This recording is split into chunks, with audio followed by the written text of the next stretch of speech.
हमारे पड़ोसी मुल्क भारत के एक सहाफ़ी ने अटल बिहारी वाजपेयी से जनरल परवेज मुशर्रफ के बारे में पूछा तो वाजपेयी ने मुस्कुराकर जवाब दिया कि मुशर्रफ को सेंस ऑफ हिस्ट्री नहीं थी। आपको यह जवाब यकीनन अजीब महसूस होगा, लेकिन आप जब गहराई में जाकर देखेंगे तो मालूम होगा लीडरों और कौमों के लिए सेंस ऑफ हिस्ट्री लाजिम होती है। और दूसरी तलख हकीकत ये है कि हम और हमारे लीडर दोनों सेंस ऑफ हिस्ट्री से महरूम हैं। यही वजह है कि हम 70 सालों से अंधों की तरह हाथी की दुम को पूरा हाथी समझ रहे हैं, और अब तो ये हमारा बुनियादी और सबसे बड़ा मसला बन चुका है। मैं अपनी जज्बाती कौम को पूरी सेंस ऑफ हिस्ट्री नहीं दे सकता, ताहम मैं 2 नुक्ते पेश कर सकता हूँ कि हम इन नुक्तों पर गौर करके अपने बेशुमार फिक्री किबले दुरुस्त कर सकते हैं। हम पहले जमहूरियत की तरफ आते हैं। पाकिस्तान के 70 सालों में 23 सिविलियन वजीर आजम आए, 6 वज़ीर आजम निगरान और 17 बाकायदा वजीर आजम बने। इन 17 वजीर आजम में से कोई एक भी अपनी मुद्दत पूरी नहीं कर सका। ये तमाम लोग खौफनाक अंजाम का शिकार भी हुए। आप लियाकत अली खान से शुरू कर लीजिए। ये 4 साल वजीर आजम रहे और फिर रावलपिंडी में शहीद कर दिए गए। ख्वाजा नाजिमुद्दीन 2 साल वजीर आजम रहे और फिर हटा दिए गए। इन्होंने फिर अपनी बाकी जिंदगी मशरकी पाकिस्तान में गुमनामी में गुजार दी। मोहम्मद अली बोगरा 7 साल के दौरानिये में 2 साल वजीर आजम रहे और हटा दिए गए। उनके बारे में मिलता है कि इसके बाद ये खामोशी से ढाका में फौत हो गए। चौधरी मोहम्मद अली सिर्फ 1 साल वजीर आजम रहे और फिर हटा दिए गए। इन्होंने अपनी बाकी सारी जिंदगी इसरत में गुजार दी। हुसैन शहीद सहरवर्दी 1 साल वजीर आजम रहे और हटा दिए गए। इन्होंने मायूस होकर वतन छोड़ा और लेबनान में इंतकाल कर गए। इस्माइल अहमद चंदी रीगर 2 माह वजीर आजम रहे और फिर हटा दिए गए, जो कि बाद के जमानों में मायूसी की हालत में लंदन में फौत हुए।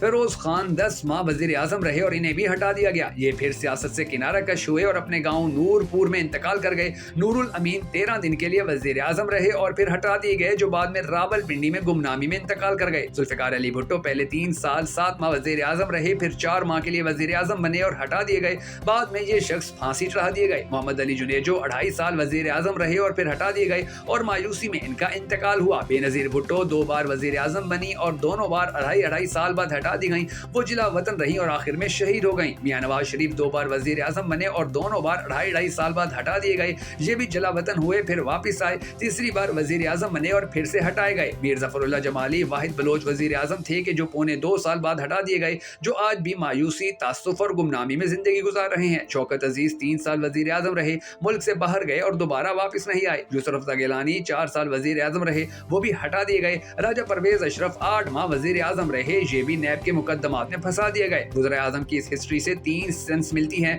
अव्वल, हमारा कोई वजीर आजम अपनी मुद्दत पूरी नहीं करता, बल्कि हटाया जाता है और ये हटाए जाने के बाद इबरत और मायूसी की जिंदगी गुजारता है। दोम, हमारा हर वजीर आजम अदालतों में धक्के जरूर खाता है और ये धक्के खाते खाते आखिर में गुमनामी में मर जाता है। और सोम, मुल्क के 17 वज़ीर आजम में से 11 इंतकाल कर चुके हैं। कौम जुल्फिकार अली भुट्टो और बेनजीर भुट्टो के अलावा किसी की कब्र से वाकिफ नहीं। ये तमाम किस्से पारीना बन चुके हैं। आप अब दूसरी सेंस ऑफ हिस्ट्री मुलाहिजा कीजिए। पाकिस्तान में 4 मार्शल लॉ लगे। General Ayub Khan, general Yahya Khan, general Ziaul Haq और general Pervez Musharraf martial law administrator बने। जनरल याया खान के सिवा 3 जर्नलों ने 10-10 साल हुकूमत की। जनरल ज़ियाउल हक का इक़्तिदार उनकी मौत के बाद खत्म हुआ, जबकि बाकी तीनों जनरल्स अवामी तहरीक के जरिए फारिग हुए। इन तीनों के खिलाफ मुकदमे बने, लेकिन किसी मुकदमे का फैसला नहीं हुआ, किसी को सजा नहीं हुई। पाकिस्तान में जब भी फौजी हुकूमत आई, खित्ते में कोई ना कोई जंग जरूर हुई। अमेरिका ने पाकिस्तान को अपना इत्तेहादी बनाकर उस जंग में जरूर झोंका और आखिर में पाकिस्तान और फौजी आमिर दोनों को अकेला छोड़ दिया। जनरल अयूब के दौर में अमेरिका और सोवियत यूनियन की कोल्ड वार हुई। पाकिस्तान रूस के खिलाफ अमेरिका का इत्तेहादी बना।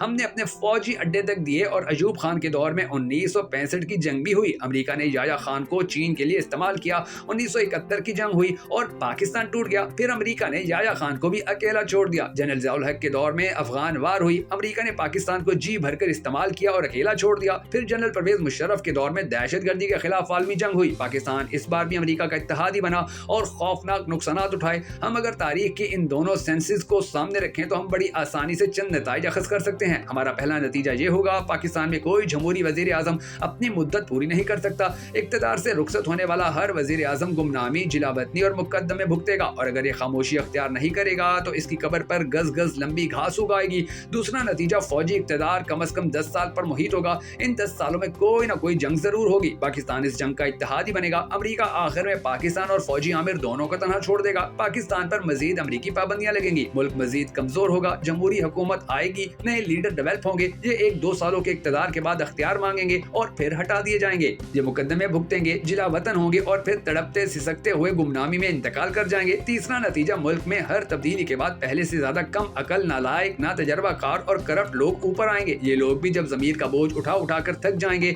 ये जब मुल्क और सिस्टम से मुखलिस हो जाएंगे, तो ये भी हटा दिए जाएंगे और इनकी जगह इनसे बदतर लोग सामने आ जाएंगे। आपको अगर यकीन ना आए तो आप किसी दिन पार्लियामेंट्स का डाटा जमा कर लीजिए। आपको हर नई पार्लियामेंट पुरानी पार्लियामेंट के मुकाबले में ज्यादा नालायक और ज्यादा करप्ट लोगों का मजमा मिलेगी। आपको मुल्क में हर वो शख्स भी ज्यादा देर तक मसनद इक्तदार पर नजर आएगा जिसने कुछ नहीं किया, और हर उस शख्स की मुद्दत कम होगी जो कुछ करने की गलती कर बैठा हो। अयूब खान के मार्शल लॉ से पहले 7 लोग मसनद इक्तदार तक पहुंचे। इनमें से एक ने आइन बनाने की गलती की और वो इबरत की निशानी बन गया। और चौथा नतीजा हमारी 70 साल की तारीख ने हमारी जमहूरियत और फौज दोनों के दरमियान इख्तलाफात पैदा किए।